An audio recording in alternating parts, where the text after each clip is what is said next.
जय श्री कृष्ण। आप सभी को चैत्र नवरात्रि की ढेरों शुभकामनाएं। प्रिय दर्शकों, आज का ये वीडियो बड़ा ही विशेष होने जा रहा है। यहाँ मैं आपको बताऊंगा कि चैत्र नवरात्रि पर आपको हवन कब करना चाहिए और कैसे करना चाहिए। महत्वपूर्ण बात यह कि हवन करने की विधि क्या है, नियम क्या है, क्या वो मंत्र हैं जिनके द्वारा आहुति देनी चाहिए। और सबसे पहले ये बताता चलूँ कि यहाँ मैं करके नहीं दिखा रहा हूँ, लेकिन मेरा समझाने का और बताने का तरीका ऐसा होगा कि आपको देखने की आवश्यकता ही नहीं होगी। मैं यहाँ बोलूँगा और वहाँ आप बड़े आराम से आसानी से समझ जाएंगे। वो मंत्र बताऊँगा आपको जिनके द्वारा आपको आहुति देनी चाहिए, और बड़े ही सरल मंत्र होंगे। बड़े ही सरल विधि से आप इस हवन को कर सकते हैं। और महत्वपूर्ण बात, जो हवन सामग्री आप बनाते हैं ना, हवन सामग्री को बनाने की एक विधि है कि कितनी मात्रा में क्या उसमें होना चाहिए। अगर वह अनुचित मात्रा में हो तो वह पुण्यदायी नहीं होता, किसी न किसी प्रकार की हानि होती है। तो कितनी मात्रा में क्या होना चाहिए, अर्थात तिल कितना होना चाहिए, जौ उससे कितना कम या कितना अधिक होना चाहिए, चावल उससे कितना कम और कितना अधिक होना चाहिए, इन सब का एक पैमाना निर्धारित है। इसीलिए उसी क्रम में आपको इन चीज़ों को मिलाना चाहिए सामग्री में आहुति देने के लिए। और वो कौन सी वस्तु है जिसके बिना हवन कभी करना ही नहीं चाहिए, ये भी जानकारी आपको इसी वीडियो में देंगे। तो आइए जानकारी आरंभ करते हैं। आपसे निवेदन है कि वीडियो यदि थोड़ा सा भी उपयोगी लगे तो एक बार लाइक अवश्य कर दीजिएगा। भगवती जगदम्बा का आशीर्वाद प्राप्त करने के लिए, अपने नवरात्रि अनुष्ठान की सफलता के लिए कमेंट बॉक्स में अवश्य लिखिएगा जय माता दी। आप देख रहे हैं देवभूमि ज्योतिष संस्थान का प्रतिष्ठित यूट्यूब चैनल देवभूमि धार्मिक। हम यहाँ सभी व्रत और त्योहारों की सही शास्त्रीय जानकारी प्रदान करते हैं। ज्योतिष शास्त्र और पंचांग के आधार पर आपको बताते हैं कौन सा व्रत, कौन सी तिथि कब है, व्रत आदि कैसे करना है, क्या विधि, क्या नियम और क्या गलती नहीं करनी है। यदि आप सभी व्रत और त्योहारों की सही शास्त्रीय जानकारी पाते रहना चाहते हैं तो कृपया चैनल को सब्सक्राइब कीजिए और बेल आइकन को प्रेस कीजिए। जब आप सब्सक्राइब का बटन दबाएंगे तो वहाँ एक घंटी का निशान बना हुआ आता है, उसको अवश्य दबाइएगा, तभी आपको हमारे सारे वीडियो प्राप्त होंगे, अन्यथा आपसे जानकारी छूट जाएगी। प्रिय दर्शकों, अब आप हमारे साथ व्हाट्सएप के माध्यम से भी जुड़ सकते हैं। व्हाट्सएप पर जुड़ने का लाभ ये होगा कि सभी वीडियो तो आपको प्राप्त होंगे ही, साथ ही वहाँ हम आपको रिमाइंडर भी देते हैं कि ये तिथि इस दिन है और कल ये कार्य नहीं होंगे, ये कार्य आज कर लीजिए। इससे लाभ ये होता है कि आप सभी जानकारियाँ समय से प्राप्त करके सही प्रकार से अपने व्रत त्योहार आदि कर पाते हैं। यदि आप व्हाट्सएप पर हमारे साथ जुड़ना चाहते हैं तो स्क्रीन पर एक नंबर आएगा 900 से, उस पर व्हाट्सएप मैसेज कीजिए, अपना नाम लिखिए और कहिए कि आप सभी जानकारी प्राप्त करना चाहते हैं। तो हम आपको अपने पास व्हाट्सएप पर रिकॉर्ड में ऐड करेंगे और फिर सभी जानकारी सीधे आपके मोबाइल पर आती रहेंगी। यहाँ पर आपके नंबर को पूर्ण रूप से सुरक्षित रखा जाता है, किसी और के साथ साझा नहीं किया जाता है, बांटा नहीं जाता है, तो आपका नंबर पूर्ण सुरक्षित भी रहता है। आइए अब जानकारी आरंभ करते हैं। बात करते हैं कैसे करना है आपको हवन, कब करना है आपको हवन, क्या विधि, क्या नियम और क्या मंत्र हैं।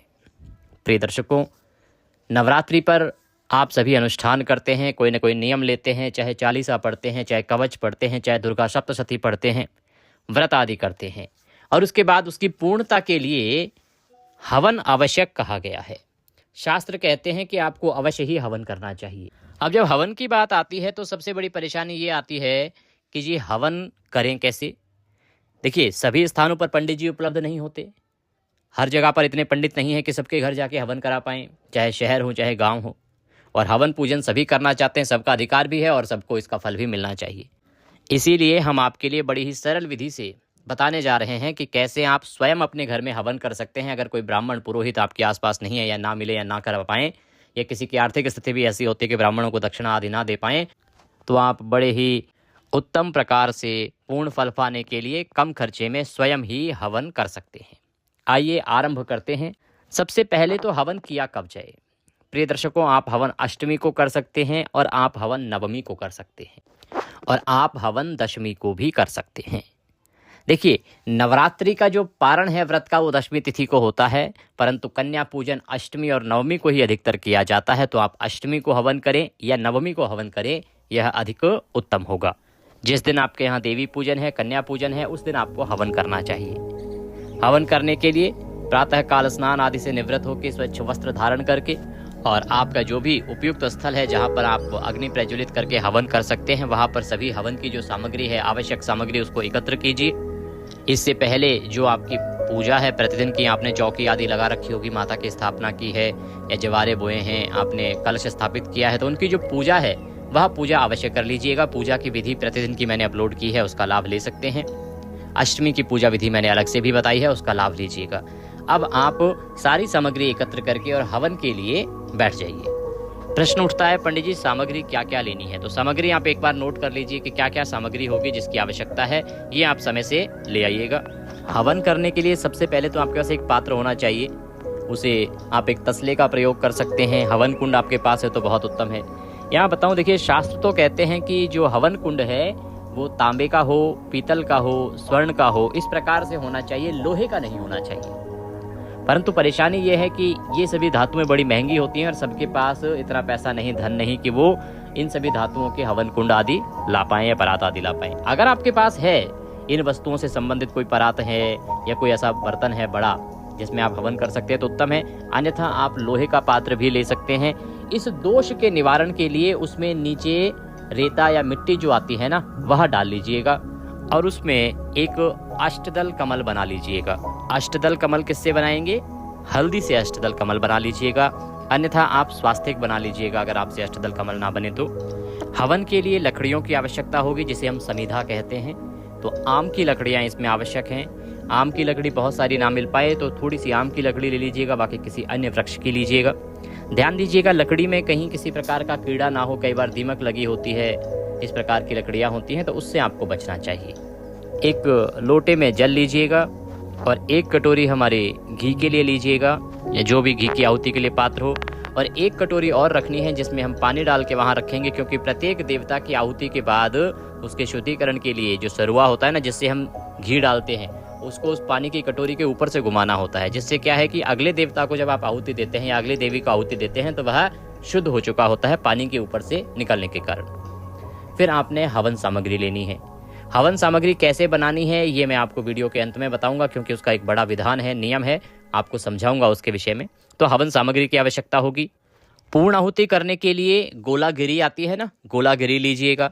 उसमें भरने के लिए थोड़ा सा बूरा यदि मिल जाए तो बूरा ले लीजिएगा, थोड़े से अक्षत, रौली, मौली, थोड़ी सी मिठाई रख लीजिएगा, पुष्प रखिएगा, आरती करने के लिए दीपक रखिएगा, कर्पूर रखिएगा, पान पत्ता लीजिएगा, सुपारी लीजिएगा और उपयुक्त मात्रा में घी आपने लेना है। ये सारी सामग्री आपने एकत्र कर लेनी है और आप हवन करने के लिए बैठ जाएंगे, पूर्व दिशा की ओर मुख करके या उत्तर दिशा की ओर मुख करके। अब क्या कीजिए, सबसे पहले एक जो पान का पत्ता है ना, उसको हवन कुंड के मध्य में रख दीजिए, बीच में रख दीजिए रेता आदि लगाने के बाद, और उसके ऊपर आप कपूर रखिए। जितने आपके पास कपूर हो उतना कपूर रखिए। एक कपूर आप चम्मच में रख लीजिए। अब आप हवन के लिए तैयार हैं। सबसे पहले हम शुद्धिकरण करते हुए, संकल्प करते हुए आगे बढ़ते हैं। तो लोटे में जो जल है ना, उससे पुष्प के माध्यम से सभी सामग्री पर, हवन कुंड में और जहां आप हवन कर रहे हैं उस स्थान पर जल के छींटे दीजिए। इससे वह स्थान पवित्र होगा, शुद्ध होगा और सामग्री भी शुद्ध पवित्र हो जाएगी। ओम पवित्र हो पवित्रवांग सर्वांग वस्तांगतोपि वाम यह स्मरेत पुंडरीकाक्षं सवायंतरः शुचि ओम पुनातुम। इस प्रकार से जल छींटे देके यह स्थान सामग्री सब शुद्ध किया। अब आप अपने सीधे हाथ पे जल लीजिए और अक्षत रखिए, पुष्प रखिए, 1 रुपये का सिक्का दक्षिणा के रूप में कम से कम रखिए, अधिक जो रखना चाहें रख सकते हैं। 3 बार बोलिए ओम श्री विष्णु, ओम श्री विष्णु, ओम श्री विष्णु। अपना नाम, अपना गोत्र, जिस स्थान पर बैठकर आप पूजन कर रहे हैं वहाँ का मकान नंबर, क्षेत्र का नाम, शहर का नाम, चैत्र मासे शुक्ल पक्षे अष्टम्यायाम पुण्यतिथि हो अगर आप अष्टमी को कर रहे हैं तो, या नवम्यायाम पुण्यतिथि हो अगर आप नवमी को कर रहे हैं तो। नवम्यायाम पुण्यतिथि हो आयु आरोग्यता प्राप्त्यार्थाय, सुख संपत्ति प्राप्त्यार्थाय, देवी दुर्गा प्रसन्नार्थाय, नवरात्रि पूर्णता निमित्तार्थाय, नवरात्रि अनुष्ठान पूर्णता निमित्तार्थाय हवन पूजन संकल्पम संकरिष्ये। बोले सौ श्री विष्णु शरणौ शरणम प्रपद्ये। और वह संकल्प आप हवन कुंड के साइड में छोड़ दीजिए, प्रभु के चरणों में जहाँ मातेश्वरी आपने विराजमान की हैं वहाँ छोड़ दीजिए। अब आप अग्नि देवता के लिए और हवन कुंड पे तिलक कीजिए, तिलक करके अक्षत अर्पित कीजिए। और अब आप जो चम्मच में आपने कपूर रखा है उसमें अग्नि से उसको जलाइए और उसको बाकी कपूर के साथ रख दीजिए और समिधा लगा दीजिए। लकड़ियाँ जो है ना उनको लगा दीजिए। 2-2 4-4 लकड़ियाँ लगानी है, बहुत सारा ढकना नहीं है उसको। ऊपर से लकड़ियाँ, उसमें बीच में इतना स्पेस होना चाहिए, इतनी जगह हो जिससे कि हवा उसके आर पार हो सके, तभी वह लकड़ियाँ जो हैं प्रज्वलित होंगी। आपने हवन कुंड की पूजा में तिलक किया है, स्नान किया है। अब आप पुष्प अर्पित कर दीजिए। पुष्प जो है हवन कुंड की साइड में रख दीजिए। अब आप एक चम्मच में थोड़ी सी मिश्री ले लीजिए या कुछ अगर मीठा है तो वह मिठाई लीजिए और वह नैवेद्य के रूप में अग्नि में समर्पित कर दीजिए। ओम अग्निदेवताभ्यो नमः नैवेद्यम समर्पयामि। एक चम्मच में जल लीजिए, हवन कुंड के चारों तरफ घुमाइए और वह हवन कुंड के बाहर अर्पित कर दीजिए, छोड़ दीजिए। जलाचमनिम समर्पयामि तांबूलम पूंगी फलम। पान का पत्ता लीजिए, उस पर 2 लौंग, 2 इलायची, सुपारी लीजिए और वह हवन कुंड के साइड में रख दीजिए, बगल में रख दीजिए। और अगर आप रख पाएँ तो वह तांबूल जो है वो अंदर अग्नि में भी रख सकते हैं। इस प्रकार से हाथ जोड़ के नमस्कार कीजिए और अग्निदेव से निवेदन कीजिए कि हे अग्निदेव, हमने आपका पूजन किया है, अब हम हवन करने जा रहे हैं, तो आप प्रज्वलित रहिए जिससे कि हम इस हवन को देवी के निमित्त बिना किसी बाधा के पूर्ण कर पाएं। अब आप एक कटोरी लीजिए, उसमें थोड़ा सा जल ले लीजिए, 2-4 बूंद हो, थोड़ा सा जल ले लीजिए, उसको हवन कुंड के साथ में रख दीजिए, अपने सामने रखिए। इसका विधान जैसा कि मैंने आरंभ में बताया, आपने एक पात्र में घी लिया होगा और घी आप चम्मच से डाल सकते हैं। अगर आपके पास सरुआ है बड़ा जिससे हम आहुति देते हैं लकड़ी का, तो उससे डाल सकते हैं।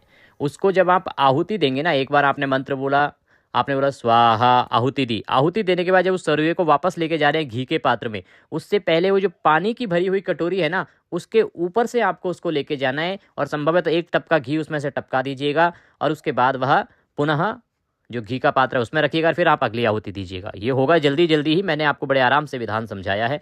इसका कारण ये होता है कि हम बहुत सारी आहुतियाँ बहुत अलग अलग देवताओं को देते हैं, तो इसीलिए जब आप वापस उसको घुमा के लाते हैं चम्मच को और जल के ऊपर से जब निकालते हैं तो वह शुद्ध हो जाता है, फिर आप अगली आहुति दूसरे देवता को दे सकते हैं।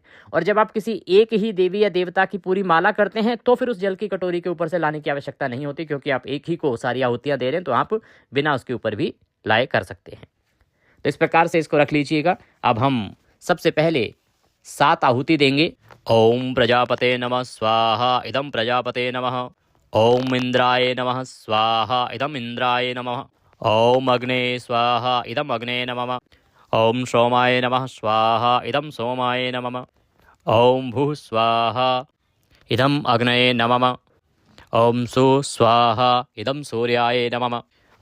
ओम स्वः स्वाहा। इस प्रकार से आपने आहुति देनी है।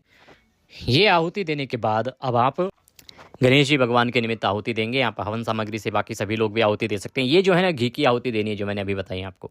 इसके बाद आप हवन सामग्री के साथ आहुति देंगे। गणेश जी महाराज की आहुति दीजिए। यहाँ मैं आपको आरंभ में ही बता दूँ, ये आपकी क्षमता पे है। आपके पास सामग्री बहुत है, आपके समय बहुत है, तो यहाँ एक एक मंत्र की एक एक पूरी माला कर सकते हैं या 5-5 आहुति भी आप दे सकते हैं। सबसे पहले गणेश जी महाराज के निमित्त आहुति देंगे आप। ओम गजाननं भूतगणादिसेवितं कपितजम्बूफलचारुभक्षणं उमाश्रुतं शोकविनाशकारकं नमामि विघ्नेश्वरपादपङ्कजम्। ओम गंगणपतये नमः स्वाहा।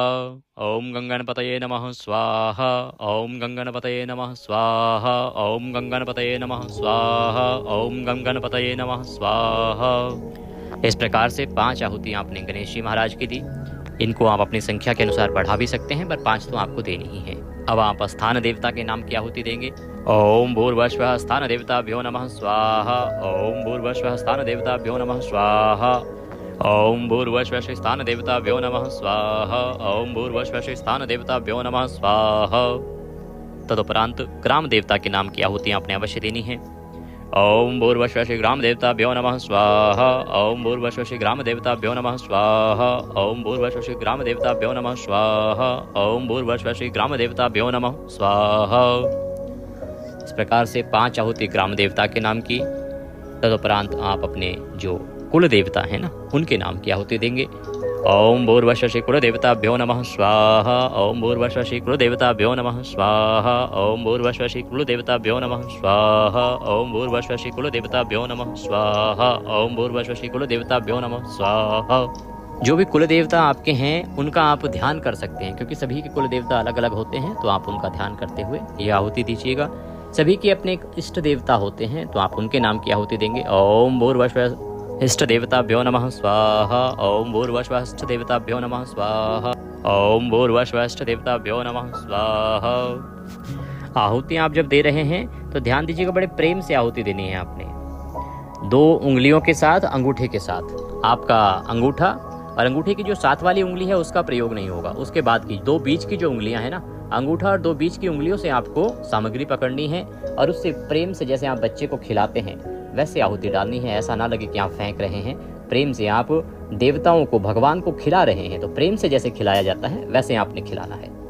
यहाँ पे आप पूरा परिवार बैठ के हवन कर रहे हैं तो बहुत अच्छी बात है। एक जो प्रमुख है या जो भी आप जिसको उचित समझें वह घी से आहुति दें और बाकी सभी लोग जो हैं सामग्री से आहुति देंगे। आगे के मंत्र बताता हूँ मैं आपको। आपने कलश स्थापित किया है तो कलश देवता के नाम से भी आप आहुति दीजिए। ओम भूर्भुवः कलश देवताभ्यो नमः स्वाहा। ओम भूर्भुवः कलश देवताभ्यो नमः स्वाहा। ओम भूर्भुवः कलश देवताभ्यो नमः स्वाहा। ओम भूर्भुवः कलश देवताभ्यो नमः स्वाहा। भगवान नारायण के नाम की आहुति डालिए। ओम भूर्भुवः नारायणाय नमः स्वाहा। ओम भूर्भुवः नारायणाय नमः स्वाहा। ओम भूर्भुवः नारायणाय नमः स्वाहा। ओम भूर्भुवः नारायणाय नमः स्वाहा। माँ लक्ष्मी के नाम की आहुति डालिए। ओम भूर्भुवः महालक्ष्मी नमः स्वाहा। ओम भूर्भुवः महालक्ष्मी नमः स्वाहा। ओम भूर्भुवः महालक्ष्मी नमः स्वाहा। ओम भूर्भुवः महालक्ष्मी नमः स्वाहा। इसके बाद आपने देवी दुर्गा और उनके जो 9 स्वरूप हैं जिनकी आपने पूजा की है उनके नाम की आहुति आप अवश्य डालिएगा। ओम भूर्भुवः दुर्गा देव्ये नमः स्वाहा। माँ का पहला रूप माँ शैलपुत्री।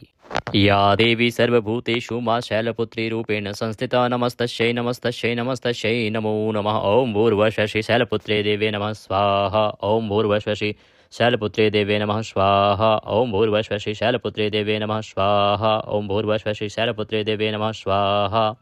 द्वितीयः ब्रह्मचारिणी। ओम भूर्भुवः ब्रह्मचारिणे नमः स्वाहा। ओम भूर्भुवः ब्रह्मचारिणे नमः स्वाहा। ओम भूर्भुवः ब्रह्मचारिणे नमः स्वाहा। ओम भूर्भुवः ब्रह्मचारिणे नमः स्वाहा। ओम भूर्भुवः चंद्रघंटायै नमः स्वाहा। ओम भूर्भुवः चंद्रघंटायै नमः स्वाहा। ओम भूर्भुवः चंद्रघंटायै नमः स्वाहा। ओम भूर्भुवः कुष्मांडायै नमः स्वाहा। ओम भूर्भुवः कुष्मांडायै नमः स्वाहा। ओम भूर्भुवः कुष्मांडायै नमः स्वाहा। पंचम स्कंदमाता। ओम भूर्भुवः स्कंदमातायै नमः स्वाहा। ओम भूर्भुवः स्कंदमातायै नमः स्वाहा। ओम भूर्भुवः स्कंदमातायै नमः स्वाहा। षष्ठम कात्यायनी। ओम भूर्भुवः कात्यायने नमः स्वाहा।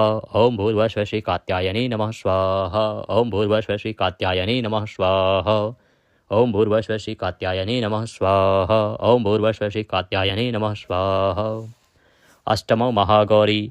ओम भूर्भुवः महागौर्याय नमः स्वाहा। ओम भूर्भुवः महागौर्याय नमः स्वाहा। ओम भूर्भुवः महागौर्याय नमः स्वाहा। नवमा सिद्धिदात्री। ओम भूर्भुवः सिद्धिदात्रे नमः स्वाहा। ओम भूर्भुवः सिद्धिदात्रे नमः स्वाहा। ओम भूर्भुवः सिद्धिदात्रे नमः स्वाहा। ओम भूर्भुवः सिद्धिदात्रे नमः स्वाहा। ओम भूर्भुवः सिद्धिदात्रे नमः स्वाहा। तो यहाँ तक तो प्रमुख आहुतियाँ हैं जो आपको देनी ही चाहिए।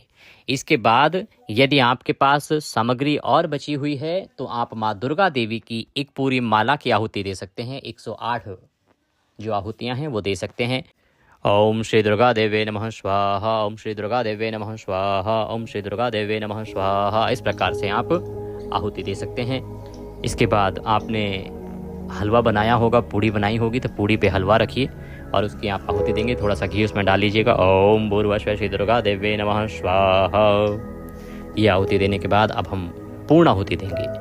पूर्ण आहुति के लिए जो गोला है आपका उसको लीजिए, गोले को ऊपर से काट लीजिए, उसमें थोड़ा सा बूरा भर लीजिए, थोड़ा घी भर लीजिए और उसके बाद उसको बांध दीजिएगा मौली से।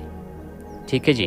और फिर आप खड़े हो जाइए और जो गोला है उसको, अगर अग्नि बहुत तेज है ना तो उसके ऊपर एक मौली बांध लीजिए जिससे कि वो लटका रहे, आपका हाथ नहीं जलेगा। और अगर अग्नि कम है आप गोले को सीधा अर्पित कर सकते हैं अग्नि में, तो वैसे हाथ में लीजिए। जो जिस चम्मच से आपने घी की आहुति दी होंगी उसको उसके नीचे लगाइए उल्टे हाथ में वो सरुआ पकड़ लीजिए, चम्मच पकड़िए और उसके ऊपर गोले को रखिए। हम मंत्र पढ़ते हैं, आप खड़े हो जाइए। बाकी सब जो लोग हैं ना, वो जितने भी आपके प्लेटों में सामग्री बची है उस सबको अपने अपने हाथों में ले लीजिए और पहले गोले से आहुति देंगे, जो भी घी की आहुति दे रहे थे वो, और उसके बाद बाकी सभी लोग स्वाहा बोलते हुए सामग्री अर्पित करेंगे। जितनी भी सामग्री है सबको हाथ में ले लीजिएगा और पूर्णाहुति में डाल दीजिएगा। ओम पूर्णमदः पूर्णमिदं पूर्णात् पूर्णमुदच्यते पूर्णस्य पूर्णमादाय पूर्णमेवावशिष्यते। ओम पूर्णादर्वी परापत सुपूर्णा पुनरापत वष्णेव विक्रीणा वह ईशमूर्जा शतक्रतो स्वाहा। और वह गोला अर्पित कर दीजिए। बाकी सभी लोग भी आहुति दीजिए। ओम सर्वै वै पूर्ण स्वाहा। वशोधारा। अब वशोधारा के लिए जो आपके घी के पात्र में घी बचा है ना, उसकी आहुति आप देंगे। तो चम्मच उल्टे हाथ में, सीधे हाथ में आप घी के पात्र को पकड़ लीजिए, नीचे से शुरू कीजिएगा और फिर ऊपर उठाते हुए लेके जाइएगा और अग्नि में धीरे धीरे धार बना के यह घी आपको अर्पित करना है। और अगर थोड़ा सा घी है तो आप उस चम्मच में भर लीजिए और उसको एक धारा से अर्पित कीजिएगा। इसे हम वशोधारा कहते हैं। पूर्णाहुति के बाद की जाती है। ओम वशो पवित्रमसि शतधारम वशो पवित्रमसि सहस्त्रधारम देवस्त्वा सविता पुनातु वशो पवित्रेण शतधारेण शुक्वा कामधुक्षा स्वाहा। इस प्रकार से आपने वशोधारा की, आपका घी भी पूर्ण हो गया। इस प्रकार हवन जो है ये हुआ। अब हम आरती करेंगे। तो आरती के लिए दीपक प्रज्वलित कर लीजिए, या कर्पूर है तो कर्पूर से दीपक प्रज्वलित कीजिए और हम आरती करेंगे। आरती कौन सी करेंगे? आरती आप माता जी की जो आप प्रतिदिन 8 दिन आरती करते आए होंगे ना, उसी आरती से आप आरती कीजिए। अगर आप करते हैं ओम जय अम्बे गौरी मैया जय श्यामा गौरी, तो इसी के साथ आप आरती कीजिए। और जो आपने अनुष्ठान किया, जहाँ चौकी आदि लगाई, माता की स्थापना की है, वहाँ भी इसी आरती में करते हुए आरती उतार दीजिएगा। आरती पूर्ण करने के बाद शीतलीकरण करेंगे। चम्मच में जल लीजिएगा, आरती के चारों तरफ घुमा के 3 बार घुमाना है ऐसे और छोड़ देना है। शीतलीकरण करके फिर यज्ञ देव को पहले आहुति देनी है और फिर माता को आहुति देनी है, बाकी देवताओं को आहुति देनी है। तदुपरांत बाकी सभी पारिवारिक जन जो हैं वो आरती ले लीजिए। और इसके बाद आप वो जो चम्मच होगा जिससे आपने घी डाला होगा, सरुआ है तो वो लीजिएगा और उसको अच्छे से पहुँचिए। उसमें ना उसको हवन कुंड में डालिए और वहाँ से जो राख बनी होगी ना, वह लगा लीजिए उसमें से। और जो सबसे छोटी उंगली के साथ वाली उंगली होती है ना, जिससे हम तिलक लगाते हैं, हाँ, तो चम्मच पे जो राख लग के आई है उसको तिलक लगाने के लिए उस उंगली पे लगाइए और उससे तिलक लगाएंगे। इस प्रकार से हमारा जो ये यज्ञ है ना, ये यहाँ पूर्ण हुआ है। आप चाहें तो यहाँ खड़े होके और परिक्रमा कर सकते हैं। अगर आरंभ में पूड़ी छोले का प्रसाद नहीं बना हो हवन के समय, तो आप इस समय अंत में भी पूड़ी छोले का या पूड़ी हलवे का भोग जो है वो यज्ञ देवता को अर्पित कर सकते हैं। हाथों में अब पुष्प ले लीजिए। अंत में हम पुष्पांजलि करेंगे, जो कि बड़ी आवश्यक प्रक्रिया होती है। हाथों में पुष्प लीजिए, जैसे मैं बोलता हूँ वैसे निवेदन कीजिए। आवाहनम न जानामि विसर्जनम पूजम चैवम न जानामि क्षम्यताम परमेश्वरः। हे प्रभु, न हम आपका आवाहन जानते हैं, न पूजन जानते हैं, न विसर्जन जानते हैं। हम तो अज्ञानी जीव हैं। जैसी बन पड़ी है वैसी सेवा आपके श्री चरणों की है। भगवान, ये जो हमने हवन किया है, हे मातेश्वरी, हमने 8 दिनों से आपकी पूजा की है।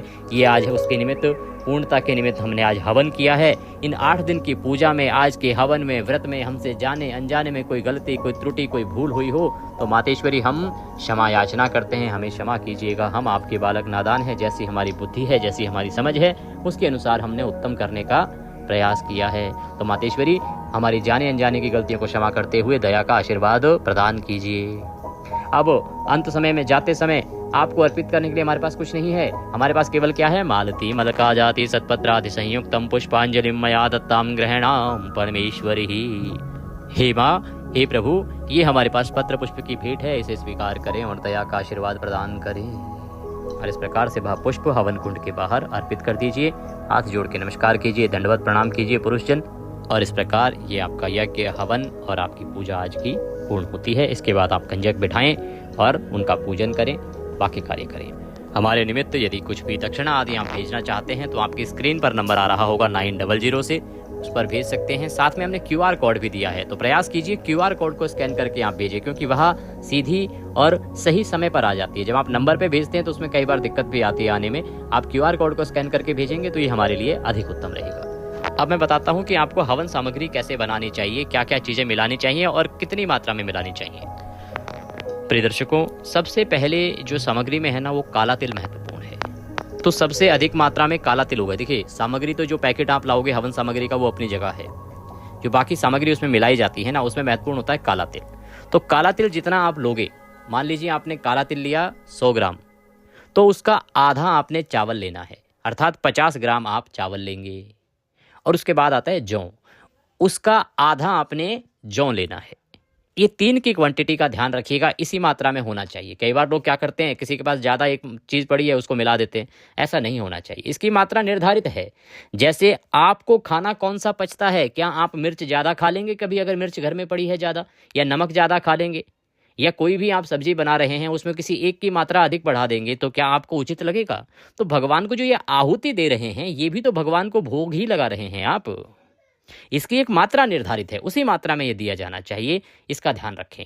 उसके बाद इसमें थोड़ी सी गूगल और लोहबान डाल लीजिएगा। अगर कमलगट्टे हों तो वह भी आप डाल सकते हैं और हवन सामग्री बना सकते हैं। जो हवन सामग्री का पैकेट आता है उस सबको इसमें मिलाइए, थोड़ा सा उसमें घी डाल लीजिए और इस प्रकार से हवन सामग्री बना के उससे आप हवन कीजिए, कल्याणकारी रहेगा।